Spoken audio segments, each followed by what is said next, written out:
Hello and welcome back to the Give and Go. I'm your coach Reynoso here with my boy Soltero. What's up, y'all? Giveaway alert. We are the Give and Go. We don't often do giveaways, but this is a special one. We're offering our viewers $200 to World Soccer Shop, where you can buy so many cool cleats, tees, jerseys, whatever you like. All you have to do is fill out the survey that we attach to the description of this video, as well as down in the comments section. You can find it on both Spotify and on YouTube. Click on that link, fill out the survey. We're trying to figure out more about our audience, and then you'll get automatically entered to earn a $200 gift card to World Soccer Shop. It's very easy, very simple, and it's legit. So check it out. It helps us out a lot. Appreciate it, guys. Brother, we got a lot to talk about. Yeah, we really do. I think we just need to go straight to Manchester City, bro, because there was an opportunity for them to not make the knockout stage. They had to get a win. A draw wouldn't have been enough, and they had to go up against a very stingy, a very feisty Club Brugge, a team who's honestly having a really good campaign in Europe. But this match ends 3-1. Pep saves his blushes. Everything's okay for Manchester City. Everything is okay. I mean, given how crazy the day looked going into the schedule, it is pretty surprising that it was very simple, the game that you had to watch going in. It really was this Manchester City Club Brugge match. The rest was pretty straightforward. But it did come with its drama, man, with Club Brugge getting a goal to take the lead. And that halftime talk must have been a good one, because Manchester City came out differently in the second half. Kovacic, of all players, scoring the first goal. Then after that, an own goal that Joško Gvardiol, you could say, caused. And then ultimately Savinho putting the finishing touches in this game. But Manchester City gets into the top 24, and they look to be a dangerous lower seeded side. Yeah, for Bruges, their whole shtick is having an impenetrable defense. And when you're letting Kovacic freely dictate in the midfield, and then you're conceding an own goal the way Ordóñez did, you're shooting yourself in the foot. And Manchester City took complete advantage of those two big mistakes from Bruges. And yeah, Bruges, while they had a really good first 50 minutes, completely collapsed in that second half.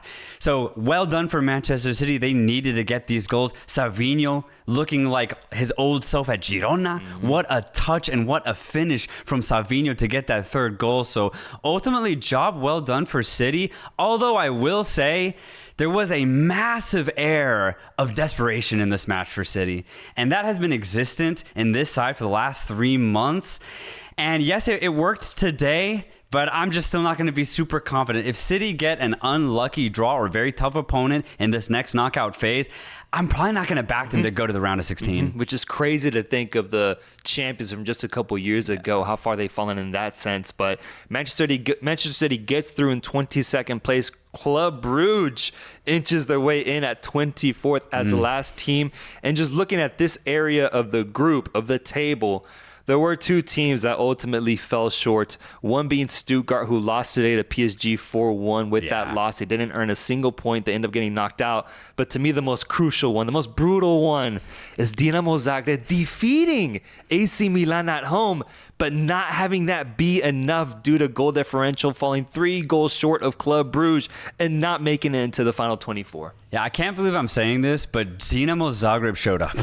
They actually showed up today, and they got a massive victory against Milan, who we will talk about in a second, but a really beautiful goal from Marco Piazza to get the winner for Dinamo Zagreb. They showed heart, they showed courage, and they showed strength today in Zagreb, the team from Croatia. What a big result for them, but ultimately that big 9-2 loss against Bayern Munich is what was the difference for them, man, because that goal difference came up big, but they were on the wrong side of it, bro. You're right. Yeah, it sucks for them. Yeah, that sucks for them. And for Milan, they get 0 points out of this game, ultimately knocking them out of automatic qualification. They should have won this game, gotten 3 points and secured automatic qualification. Now they put themselves in a situation where they have to go to the playoff round and risk losing there. A Milan team that we saw midweek has posed a lot of questions for us, and I think showcased today more cause for concern. Yeah, bro. I mean, when it comes to Milan, if you're watching them on a weekly basis, you're depressed because it's just disappointment after disappointment.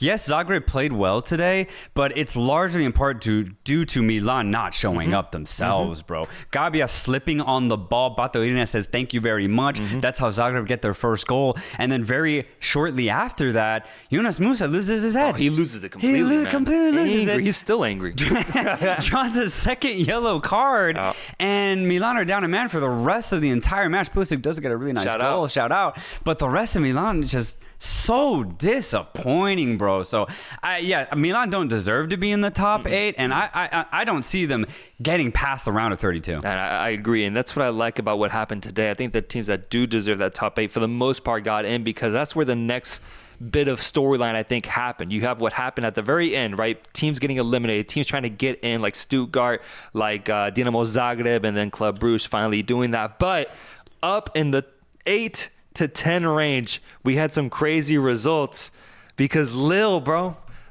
secures automatic qualification, killing Feyenoord 6-1. I didn't see any highlights, any goals from this game. Also was a scoreline.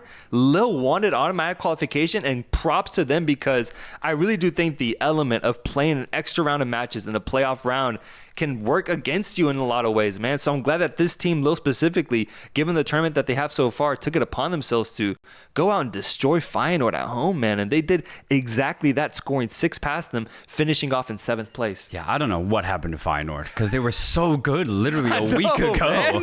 And for Lille, this is the promise that they give. This is the potential that they offer to all of Europe and to France specifically. They have an exhilarating offense. Doesn't always fire, but when it does, man, this is what you get. So, Lille, congratulations for securing that automatic spot. I agree, dude.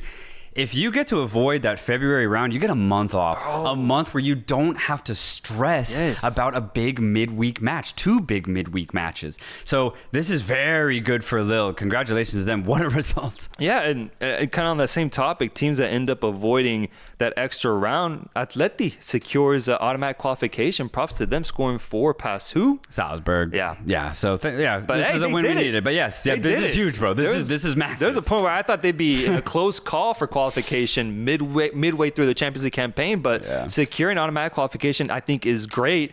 And that's where the second biggest topic, or third biggest topic, of what happened today, I think, needs to be talked about, was the race for first place, you could say, when it comes to just bragging rights and the way things would look going into the playoff rounds, because there was a moment there where Barcelona looked like the favorite to land first place after they went up on Atalanta, and Liverpool losing to PSV with essentially their C team on deck. Dude, yeah. Atalanta ends up saving Liverpool, you could say, in a sense, scoring and tying the match against Barcelona. A great 2-2 result for both teams, and Liverpool ends up securing first place. Yeah, the Liverpool match just didn't even look at it knowing they played their C team. They didn't even bring their important players. They're just like, yeah, we're going to be fine here. Y'all have a nice rest day at home. Relax. Let's see if we can get a result here. They couldn't.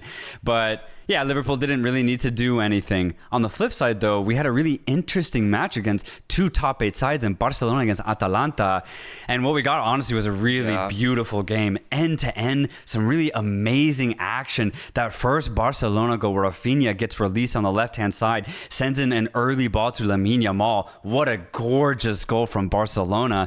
And then Atalanta, too, getting 2 huge goals, getting back into the match every single time. Ederson with a crazy goal from outside the box, and then a gorgeous set up second goal with a gorgeous curling ball delivery. Pasalic takes it pretty well and sneaks it underneath Szczesny. 2 very good goals from Atalanta. And for Barcelona, it's not a bad game. It's just the simple fact that they always concede. But their offense is gorgeous to watch. No, it's arguably the best offense in the Champions League. If you look at goals scored, 28. Yeah. Whereas Liverpool 17. Like, their offense is incredible. Yeah. And I think really the only reason I bring up the race for first place is because I know we would have heard it from Barca fans if they ended up in first place, but it is important to note that it would be due to Liverpool playing their goddamn team. I want to make that clear, man. I think if Barca had ended up in first, I still wouldn't rate them as the best team in Europe, because Liverpool loses because they play their worst squad. Barca loses because of their inconsistency that we've seen throughout the year. That's my biggest concern. Yeah. If Barca goes deeper into the rounds of this Champions League tournament and they showcase more consistency,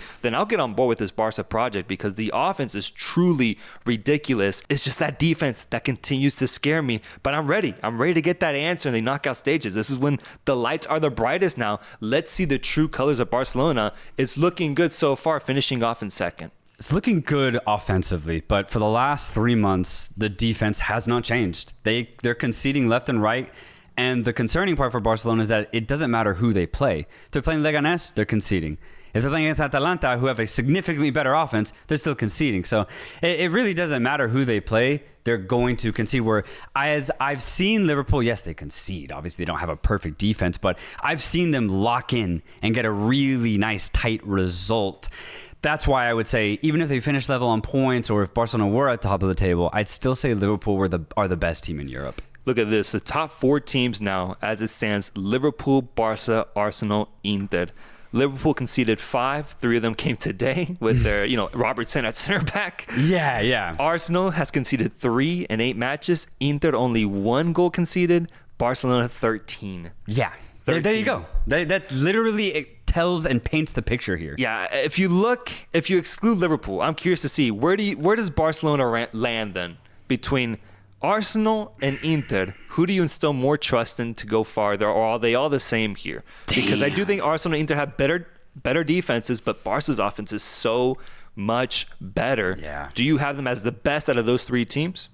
I would actually put them on equal pairings here. I would have them at the exact same level. I put Liverpool in their own category, and then in that second category, I'd actually be comfortable putting Barca, Arsenal, and Inter. If they played each other right now, I think it'd be 50-50 as to who would win. Damn, man, that's good. That's crazy. I hope we get that matchup at some point. What I did hear one of the commentators say is because Liverpool finished in first and Barcelona finished in second, we will not see a Liverpool-Barcelona matchup unless it's in the final. Oh my God. Isn't that crazy? That's how it's set up? That's how it's set up. The way the tournament's set up, you cannot face second place at any point before the final. So if we get this final that we've been begging for this whole year, we would get it in the biggest stage of club football, Liverpool versus Barcelona, if they each do their jobs. Oh my God. That's pretty dope, man. Insane. It'd be dope. That's actually brilliant for UEFA to do this. Yeah, man. Dude, so often we see a final in the quarters or semis. Yeah. It is so rare to see the 2 best teams throughout the season meet in the final. It's so rare.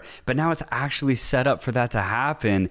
I'm so glad they're doing that. Yeah, I hope we get it, man. I really hope both teams do their job. What other takeaways did you have from just the overall table? For me, the other thing that stands out would be Villa getting automatic qualification, barely 8th place as they won today, I believe, and Atalanta just falling right outside of it in 9th place. I would have hoped for Atalanta to have the 8th spot. Yeah, I saw a bit of the Villa game. Watkins getting the 3rd goal to give them the lead. They had a 2-goal lead at one point, but Celtic fought back. I think showcasing both the cause of concern for Villa, but also the promise that Celtic have. They're feisty, but Villa, their defense is very, very shaky, but their offense is fantastic, and they can score 3 goals. So good for Villa. This is really good ultimately, although I would definitely consider Villa to be probably the weakest top 8 side. Yeah, Villa finishes off in 8th place, Dortmund in 10. Real Madrid finishes up pretty high in comparison to how they were for most of the Champions League campaign in 11th. I mean, any other takeaways here? Because I think for the most part, the rest ended up the way that we would expect.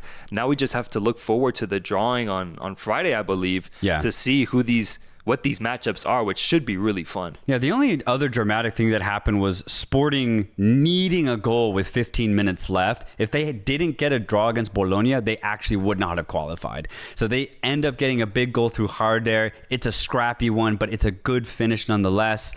And Sporting get that massive goal that they needed. Again, if they did not score that goal, they would not be going through. Sporting finishes off in 23rd. You're right. They barely got through. They barely got through.